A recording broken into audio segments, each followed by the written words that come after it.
প্রতিকূল পরিবেশে নিজেকে টিকিয়ে রাখবেন কিভাবে, চলুন জেনে নিই। একদিন এক মেয়ে তার বাবার কাছে নিজের জীবন নিয়ে হতাশার অভিযোগ করলেন। বলতেছিলেন, বাবা, আমি আর আমার জীবন নিয়ে পারছি না। মেয়েটি জানতো না কিভাবে প্রতিকূল পরিবেশে টিকে থাকতে হয়। তাই সে আজ প্রতিকূল পরিবেশের সাথে লড়তে লড়তে ক্লান্ত হয়ে গিয়েছে। তার কাছে মনে হয় একটি সমস্যা শেষ না হতেই আরেকটি সমস্যা শুরু হয়ে গিয়েছে। তাই সে তার বাবার কাছে বলতেছিল সে আর তার জীবন নিয়ে পারতেছে না।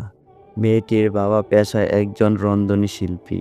মেয়ের হতাশার কথা শুনে তিনি মেয়েকে রান্নাঘরে ডেকে আনলেন। তারপর 3টি পাত্রে পানি ভর্তি করে তা আগুনের উপর বসিয়ে দিলেন। যখন পাত্র 3টিতে বলক হয়ে আসলো, তখন তিনি একটিতে আলু, একটিতে ডিম আর অন্য একটিতে কফি ঢেলে দিলেন। এভাবে আরও কিছুক্ষণ সিদ্ধ হতে থাকলো, কিন্তু বাবা তার মেয়ের সাথে কোনো কথাই বললেন না, চুপচাপ কাজ করেই যাচ্ছিলেন। অন্যদিকে মেয়ে অধৈর্য হয়ে দেখতেছিল তার বাবা কি করতেছে।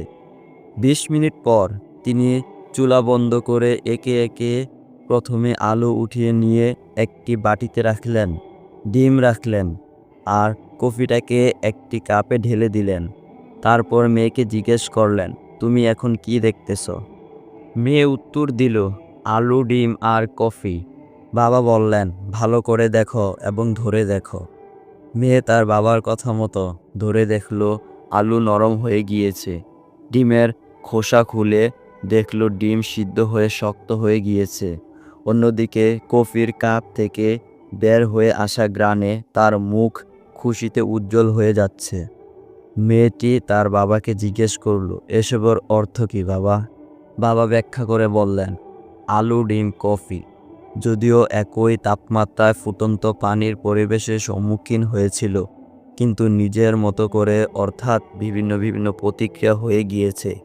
শক্ত আলুটা নরম হয়ে গিয়েছে, পাতলা আবরণের সুরক্ষিত নরম ডিম শক্ত হয়ে গিয়েছে, আর কফিগুলো ছিল সম্পূর্ণ অন্যরকম।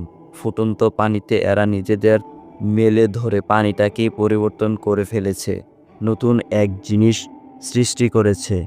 তখন বাবা তার মেয়েকে জিজ্ঞেস করলেন, তুমি তাদের মধ্যে কোনটা? মেয়ে কোনো জবাব দিল না।